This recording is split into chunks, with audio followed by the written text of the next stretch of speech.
My grandfather was a combat pilot. Even though he always felt distant, I liked him. When I grew older, I realized that he was always aware, always looking for any signs of danger. Shell shock, PTSD, it has many names. My mother told me that he didn't used to be like that he changed when he came back from Vietnam. My grandpa's profession was likely the reason why I was obsessed with space, astronauts, planes, and pilots. We used to talk about it when we were together. He was a really skilled and high-ranking officer in the Army, and he knew some people, even a couple of really well-known astronauts.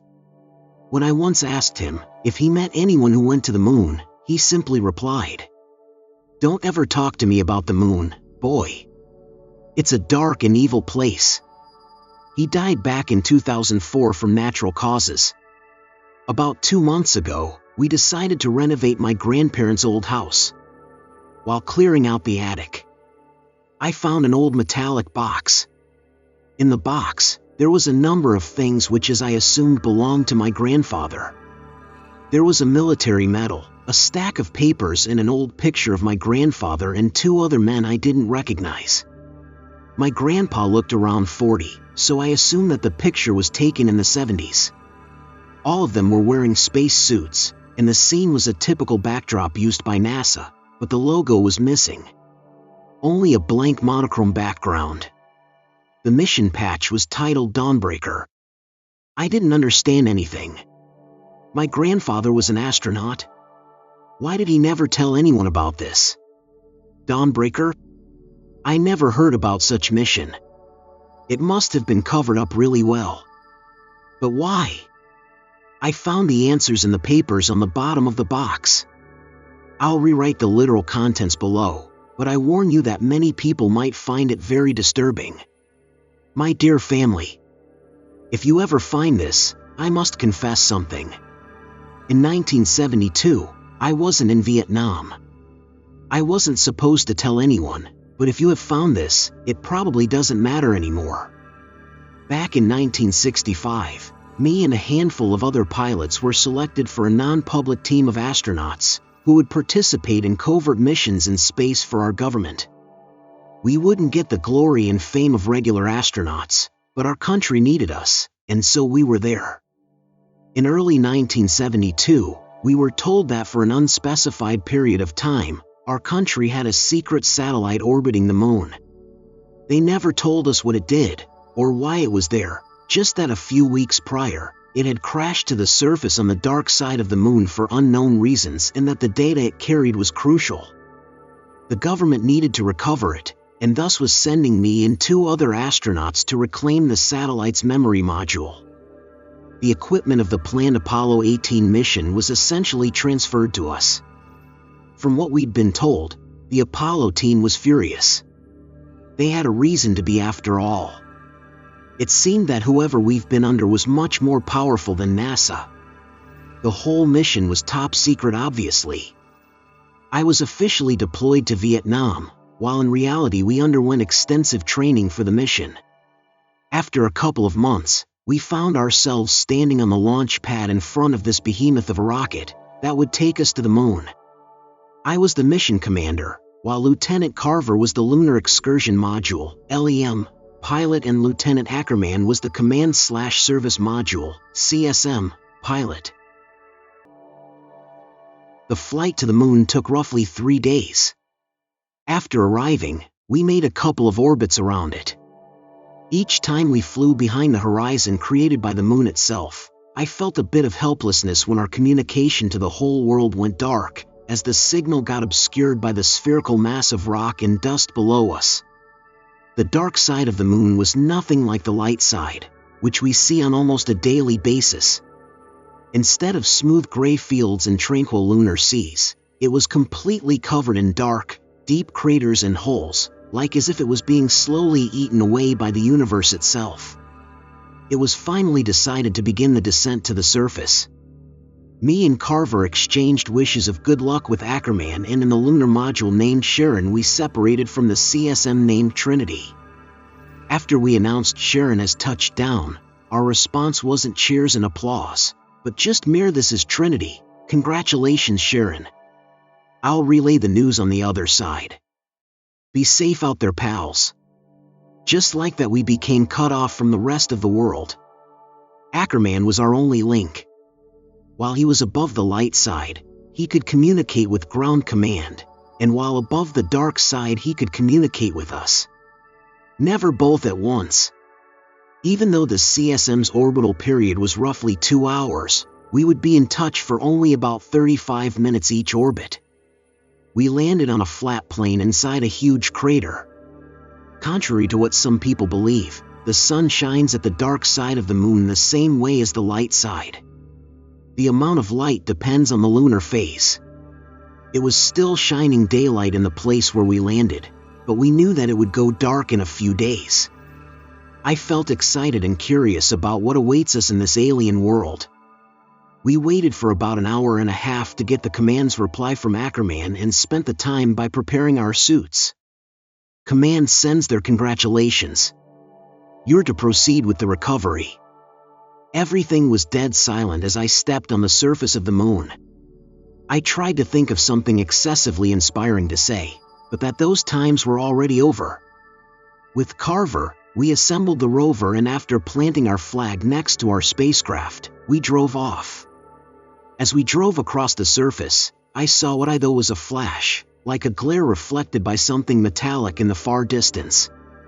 Since it was fairly common to see flashes of light because of an interesting physical phenomenon caused by the space radiation interacting with our eyes, I didn't give it much thought and soon forgot about it. After driving for a couple of hours, we reached the satellite, or what was left of it. We immediately noticed that something wasn't right.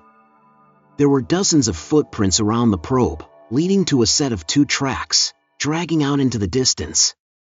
"What the hell is this?" asked Carver in disbelief. "I don't know, but it seems that somebody got what we came for before us," I replied. Both the tracks and the footprints were different than ours. Whoever took the data wasn't here under the American flag. As I expected, we didn't find the data box.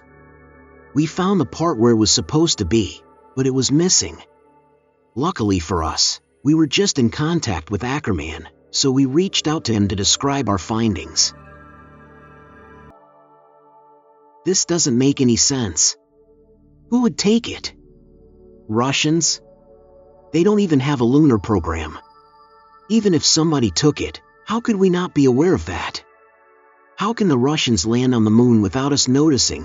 he responded. "As far as we know, the Russians have no idea that we are here, said Carver over the radio. "We're going to follow the trail," I cut off their conversation. "Are you guys sure about this?" asked Ackerman. "Hell, I'm not sure about this. We're clearly missing something here." "But I'll do as you say, Cap," responded Carver.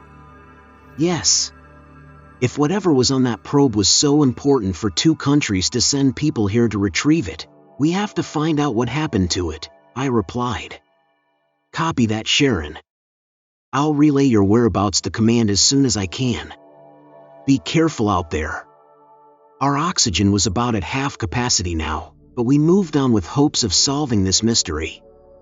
It wasn't long until I saw something in the distance. As we got closer, I realized that it was a spacecraft. Its design was different than ours, and it was decorated with a flag of the Soviet Union. I couldn't explain why, but I felt that something was really odd about the spacecraft. If there really was Russians with us on the moon, they would have picked up our comms long ago, so there wasn't a point in hiding.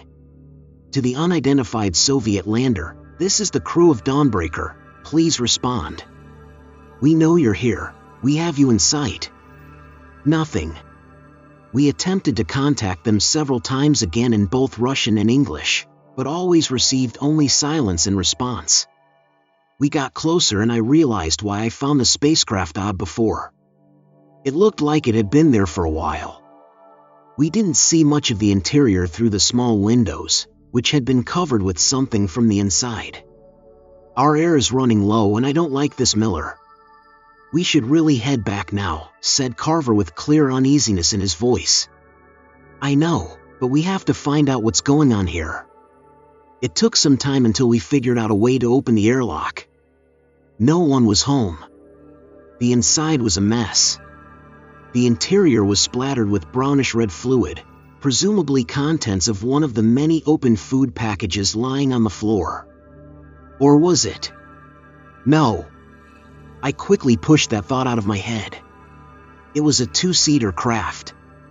There was a small amount of leftover supplies and samples, but no signs of the satellite's black box. There was a spacesuit hanging on the wall near the airlock. 2 occupants, and 1 spacesuit with a clearly missing name tag.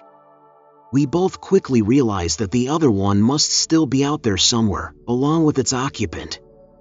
At this point, we were really low on oxygen, so we rushed to get back to our spacecraft. As we reached Sharon with the last bits of oxygen in our suits, I realized something. Tell me, Carver, was it just me or did we not pass the wreckage on our way back? I asked. Fuck. Don't even mention it. It wasn't there, that's right. We shared our intriguing discovery with Ackerman later, and he was as surprised as was Command when he informed them in turn. That night I took watch for the first 4 hours. It wasn't really a night, since the sun was still shining, but for the sake of timekeeping, we referred to the time when we slept as night. When it was finally my turn to sleep, I had a dream about following the flash that I saw the previous day. I walked on and on, until I found the same spacesuit from the Russian craft just lying there, in the dust. The limbs were twisted and contorted in gruesome ways, but it was clear that someone, or something was inside that suit. I approached and slowly began opening the sun shield that obscured the inside of the helmet. I looked in terror, as I saw the inside. It was my face, covered with brownish-red blood. In place of eyes, there were only 2 gaping holes. The next day we started picking up something on an unused channel of our radio. It was a faint signal coming from somewhere in the crater. We tried to patch it to the speakers, but it didn't make any sense. It was just a repeating sound resembling a person vocalizing the sound of a single letter or vowel but stretched to about 3 seconds followed by equally long pause. It was very distorted, and it clearly wasn't a loop, since each sound was just slightly different than the previous one. We ate, and once again prepared for moonwalk. It was darker than the other day. The sun was still shining, but it was steadily creeping its way under the horizon. We followed the source of the signal for about an hour when we found something lying in the dust in front of us. I tensed as I looked closer and found out what it was. It was a spacesuit. The same as the one in the Russian lander. Well, it looks like we found our missing friend, said Carver with disbelief. I didn't say anything. I simply jumped off the rover and slowly, silently approached the suit. What are you doing, Miller? Continued Carver. Just as I was about to open the sun shield with my shaking hands, the suit came alive and grabbed my hand. With the sound traveling through our suits, I heard a weak pomagite, meaning help in Russian. We carried him to our lander. The patch on his suit revealed his identity as Tarkov. He was in shock and hypoxic. I don't know how long or why he was just lying there, but he was lucky to be alive. For the next couple of hours, he fell in and out of consciousness. He eventually woke up. Our Russian was bad, but luckily, he spoke English enough for us to understand each other. He didn't remember why he was there, what had happened to him and his crew, or what his mission was. When I looked out of the window, I realized that our flag was gone. There were no footprints. It looked like as if it simply vanished. At this point, each one of us was really concerned, and we asked to terminate the mission. The command refused, explaining that the recovery of the satellite's data was of paramount importance. We decided to continue our search tomorrow and went to sleep. I again had the same nightmare as the day before. I woke up terrified and drenched in sweat. I saw Tarkov standing by the window and looking out. He then walked over to Carver and just stood there, looking at him while he slept for about a minute or two. Silently, I asked him. "Tarkov, what are you doing?" But he just mumbled something like "them" or "when" and lied down. I didn't sleep for the rest of the night, and I kept an eye on him, but nothing interesting happened. The next day we found a picture or a map of the crater we were at in a pocket in Tarkov's suit. There was a point a few miles from where we were that was marked with a cross. Tarkov didn't know what was there, but I soon realized that it was right in the direction where I saw the flash on the first day. We had to check it out.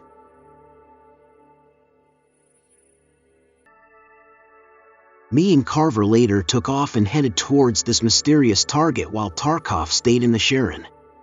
In reality, our rover had enough power to carry all three of us, but I insisted that it didn't, and that he should stay behind. "I don't trust this guy," I said to Carver after I was sure that Tarkov was out of range of our short-range radio. We land on the moon. We don't find the box and suddenly the probe is gone. Then we find a supposed-to-be dead Russian who doesn't remember when was the last time he took a shit. And now, we're heading towards an inconspicuous place that was marked on his map he knows nothing about. You bet I don't trust him. "Hell, I don't trust a single step I take in that direction," he replied.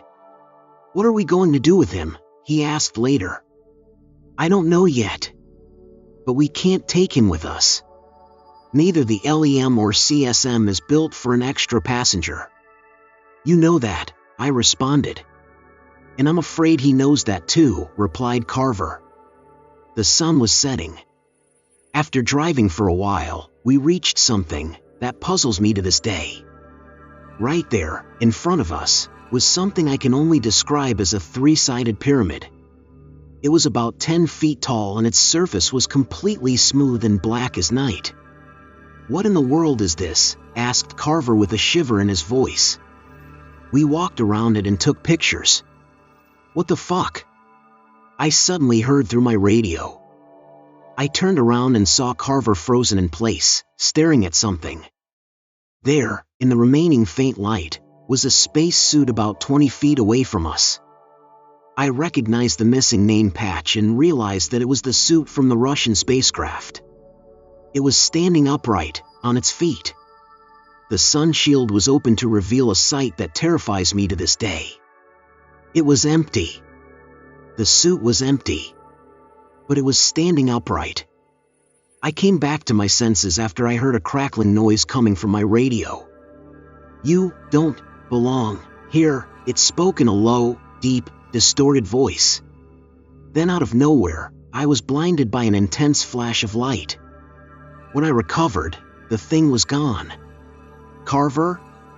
Are you all right?" I asked. He was silent at first, and then replied, "Man, fuck NASA, fuck the Army, fuck the satellite, fuck this whole mission. I want to get out of here, now." Without any debate, we ran to the rover and drove off back to Sharon. When we came back, the sun had already fallen below the horizon, and it was almost completely pitch black. The airlock was open and Tarkov was standing in front of the module in his suit. Damn it.